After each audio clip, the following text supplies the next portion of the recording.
Bonsoir à toutes et à tous, bienvenue à cette nouvelle page de l'actualité environnementale de ce premier vendredi du mois de septembre. Au sommaire, la RDC a accueilli du mardi 29 août au jeudi 31 août une réunion régionale consacrée aux moyens de réconcilier la production alimentaire et la conservation de la biodiversité dans le bassin du Congo. Plus de précisions dans ce journal. L'hôpital universitaire de Juba au Soudan du Sud traite désormais ses déchets médicaux. La structure a donc bénéficié d'un nouveau système de traitement qui les permettra de mieux préserver l'environnement contre les polluants toxiques. Et puis l'État de la Floride au sud des États-Unis a été frappé par un violent ouragan qui a causé plusieurs dégâts. Plus de détails dans un instant. Voilà, c'était tous les titres.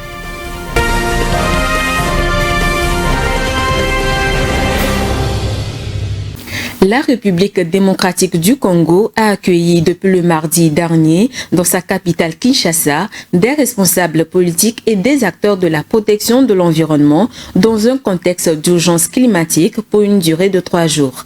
Cette réunion régionale est consacrée aux moyens de réconcilier la production alimentaire et la conservation de la biodiversité dans le bassin du Congo. Suivons.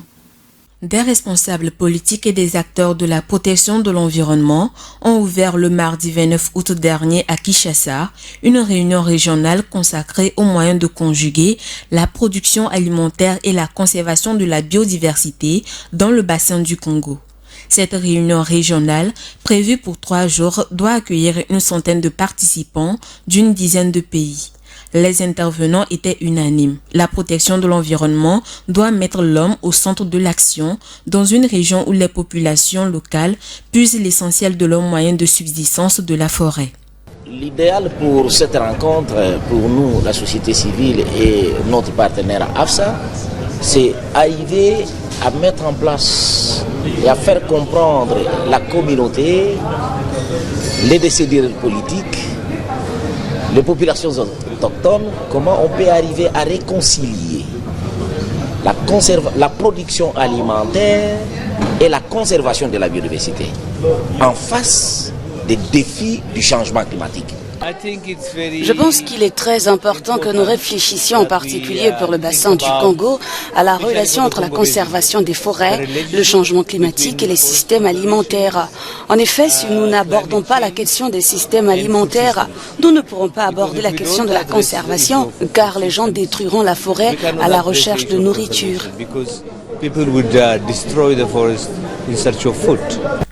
De son côté, le directeur exécutif de la Société de conservation du bassin du Congo, Josué Aruna, a estimé la nécessité que les donateurs soutiennent la politique envisagée par les autorités de la République démocratique du Congo afin de trouver un équilibre pour atteindre le développement et la préservation de la forêt congolaise.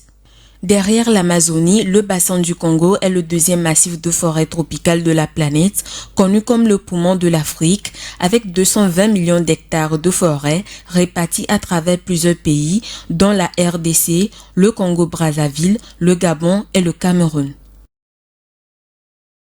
Un nouveau projet de conservation des écosystèmes et de la biodiversité autour des aires protégées de Kibira et du Rusizi au Burundi a vu le jour.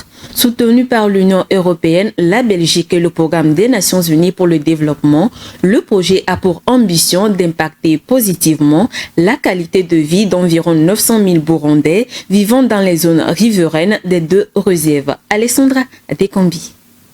La situation socio-économique des populations riveraines des parcs nationaux de Kibera et Rusizi, situés respectivement au nord-ouest et à l'ouest de Burundi, promet de s'améliorer dans les prochains mois.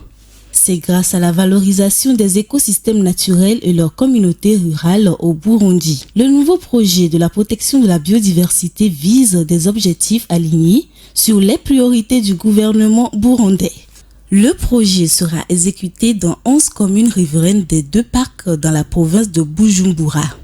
Il permettra de promouvoir la conservation et la protection des ressources naturelles et le développement socio-économique d'environ 900 000 riverains. Le projet Air Protégé bénéficie d'une contribution financière de 4 millions d'euros de la Belgique, 2 millions d'euros de l'Union européenne et 2 millions d'euros du PNUD. Pour rappel, ce pays de l'Afrique de l'Est compte 14 aires protégées qui couvrent 5,6% du territoire national et 31% de la superficie constituée des écosystèmes naturels. Au Togo, le couvert végétal s'est fortement dégradé ces dernières décennies à cause de la déforestation. Ainsi, le gouvernement du pays a lancé une campagne nationale de reboisement qui vise à planter 1 milliard d'arbres d'ici 2030 afin de restaurer le couvert végétal. Plus de précisions dans le commentaire qui suit. Au Togo, une opération de reboisement est en cours avec pour objectif de planter 1 milliard d'arbres d'ici 2030. Chaque année, le pays perd plus de 35 000 hectares de ses forêts, ce qui représente plus de 5 millions d'arbres détruits selon le ministère de l'Environnement et des Ressources forestières. Alors pour inverser cette tendance, des ONG telles que Reboisons Vite le Togo, RVT, se mobilisent. Le ministère a décrété par rapport à la feuille de route gouvernementale 1 milliard de plans d'ici 2030. Déjà, nous nous disons, mais notre cru d'Alama a été pris en compte. Ce n'est pas seulement planter qui nous intéresse, nous, à notre niveau, au niveau des RVT. Comment planter, comment protéger pour qu'on atteigne l'objectif. La déforestation s'est accélérée ces dernières années, principalement parce que le bois de chauffage est la première source d'énergie pour cuisiner, dont 90% des ménages. L'utilisation de ces foyers participe à la réduction de la consommation du charbon de bois. Par exemple, si vous utilisez ce foyer, avec une petite quantité de charbon, vous pouvez préparer beaucoup de choses avec et ça réduit aussi le temps de cuisson par rapport au foyer traditionnel. Plus qu'une alternative écologique, ces cuisinières faites à partir de tôle et de céramique recyclée sont une source d'économie. Le gouvernement a distribué 500 foyers améliorés dans 7 villages, dont celui de Ando-Pomé, situé à Lomé. Selon un rapport de la fondation Mo Ibrahim, près d'1 milliard de personnes en Afrique n'ont pas accès à une source d'énergie propre pour cuisiner. L'enjeu est aussi sanitaire car la pollution de la fumée avec du bois de chauffe tue environ 1 demi-million de personnes sur le continent chaque année. Au Soudan du Sud, l'hôpital universitaire de Juba traite désormais ses déchets médicaux. La structure sanitaire a bénéficié d'un nouveau système réceptionné et inauguré par le ministre sud-soudanais de la Santé, Olanda Aweldang Josh. Ce don vise la préservation de l'environnement en évitant le rejet d'agents pathogènes, de polluants toxiques et l'élimination adéquate des déchets médicaux. Alessandra Adekombe nous en parle dans ce commentaire. Alors que les déchets médicaux sont éliminés de manière anarchique à l'hôpital universitaire de Juba, dans la capitale soudanaise, l'Organisation mondiale de la santé trouve une alternative pour le traitement de ces déchets. L'institution spécialisée des Nations Unies pour la santé publique a ainsi remis un système de gestion des déchets médicaux à l'hôpital universitaire de Juba. Le nouveau dispositif est équipé de 3 salles dédiées à la séparation des déchets médicaux, une dalle de 150 mm où se trouve un incinérateur à température ultramoderne, de 2 fosses pour les déchets tranchants et organiques, d'un point d'eau et d'un réservoir de carburant. Le système est financé par l'OMS et dispose également d'une zone de nettoyage des déchets médicaux. Cette opération facilitera la séparation des différentes composantes contenues dans les déchets collectés. La priorité est à la manipulation correcte des déchets infectieux et des objets tranchants. Une formation complète au personnel sur les pratiques de gestion des déchets, car ils sont des garants pour un avenir moins polluant et plus sain à tous. Outre la préservation de l'environnement en évitant le rejet d'agents pathogènes et de polluants toxiques, l'élimination des déchets médicaux à l'hôpital universitaire de Juba réduira les risques sur la santé humaine. Mal éliminer ces déchets peuvent contaminer l'eau destinée à la consommation. Un ouragan violent surnommé Idalia a submergé l'État de la Floride au sud des États-Unis. Après avoir frappé Cuba et l'État de la Géorgie, l'ouragan s'est abattu sur la Floride en causant des dégâts, mais aucun décès n'est à déplorer. Les autorités invitent à la vigilance et les secours sont à pied d'œuvre pour rétablir la situation. Viva Samana nous fait le point. L'État de Floride se retrouve sous les eaux après le passage de l'ouragan Idalia mercredi dernier. En effet, l'ouragan Idalia, désormais rétrogradé en tempête tropicale, a arraché des arbres et des lignes électriques sur son sillage en balayant l'État de Géorgie voisine. Avec une vitesse de vent soufflant jusqu'à 150 km/h, l'ouragan Idalia a permis une montée des eaux rapides dans certaines villes. Les niveaux d'eau ont atteint la hauteur de 2 mètres, un niveau record dans certaines zones, poussant les habitants à se déplacer avec leurs affaires sur la tête. L'électricité a également été coupée dans la région. Aucun décès n'a été déploré, mais les dégâts matériels sont importants d'après le gouverneur de la Floride, Ron DeSantis. Malgré les dégâts, le pire a été évité selon les autorités. Le président américain Joe Biden a quand même rappelé qu'il faut rester vigilant car la tempête continue son chemin à travers le sud des États-Unis. Idalia est la plus puissante tempête qui a touché terre sur cette partie de la Floride depuis 100 ans, a indiqué Dean Criswell, la patronne de l'agence fédérale chargée de la réponse aux catastrophes naturelles. Notons que près de 300 000 foyers étaient privés d'électricité en Floride et 1500 secouristes déployés pour aider les populations. Les scientifiques ont prévenu que les tempêtes deviennent de plus en plus puissantes au fur et à mesure que la planète se réchauffe, et ceci en raison du changement climatique. Le quartier Paris-La Défense souhaite diviser ses émissions de gaz à effet de serre en deux d'ici 2030. L'objectif de cette action est de devenir le premier quartier d'affaires post-carbone. C'est au cours de la 3e conférence des États généraux des tours au sein de la Tour Fest que cette annonce a été dévoilée à travers une série de propositions. Voyons cela avec Rafetou Mbéreko. Diviser ses émissions de gaz à effet de serre par 2 d'ici 2030. C'est l'objectif fixé par l'établissement public Paris-La Défense.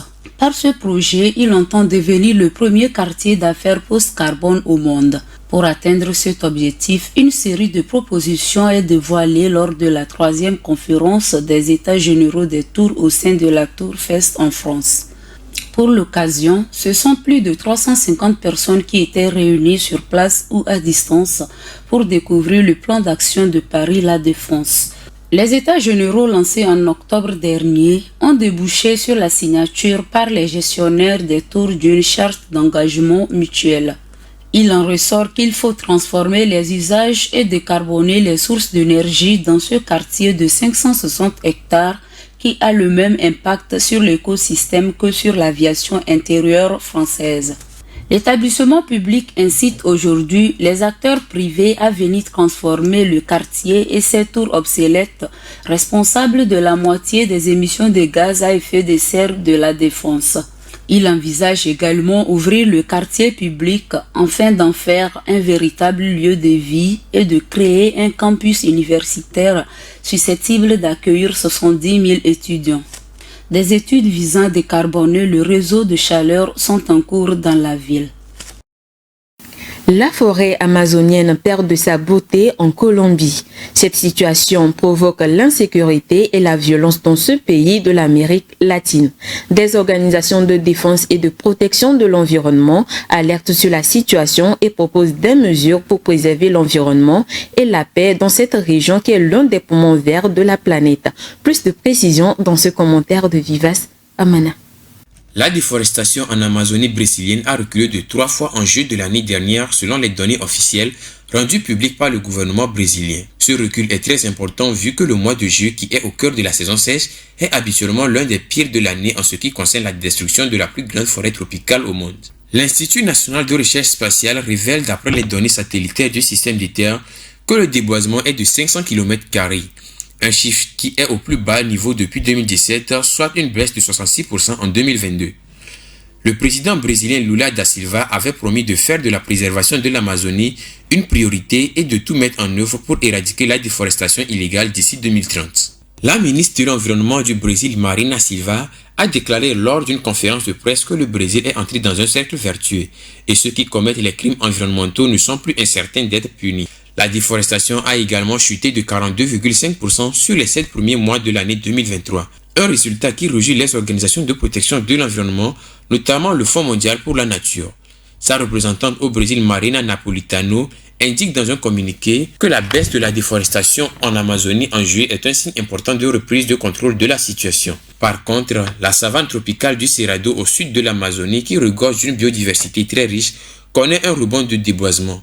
En effet, on constate une hausse de la déforestation de 26% par rapport à juillet 2022. Certains spécialistes de l'environnement craignent un relâchement de la bonne voie du recul de cette déforestation en Amazonie. Rappelons que la forêt amazonienne située principalement au Brésil est la plus grande forêt tropicale de la planète et s'étend sur 9 pays de la zone équatoriale de l'Amérique du Sud. Elle est surtout considérée comme le poumon vert de la Terre.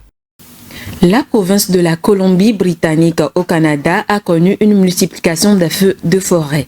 Des orages ayant suivi une grande pluie sur la région ont aggravé l'état des incendies plutôt que d'éteindre les flammes. Les efforts des différentes équipes de pompiers continuent pour venir à bout des brasiers. Viva Samana. Les violents incendies qui déciment les forêts en Colombie-Britannique ont été accentués depuis quelques jours. Les éclairs d'orage ont déclenché des dizaines de nouveaux feux de forêt dans la région située entre l'océan Pacifique et les montagnes rocheuses sur la côte ouest du Canada.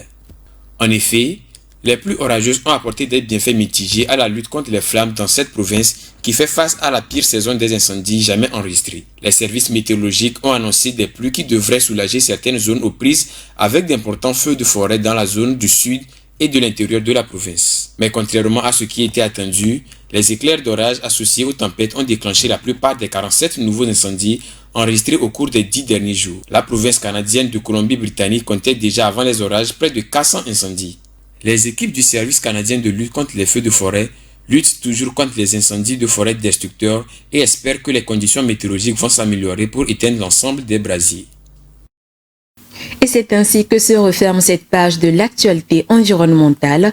Merci de l'avoir suivi. Merci à vous qui nous suivez depuis Tchaoudjo, plus précisément à Koma. Restez sur Green TV International pour la suite de nos programmes. Prenez soin de vous et surtout de l'environnement.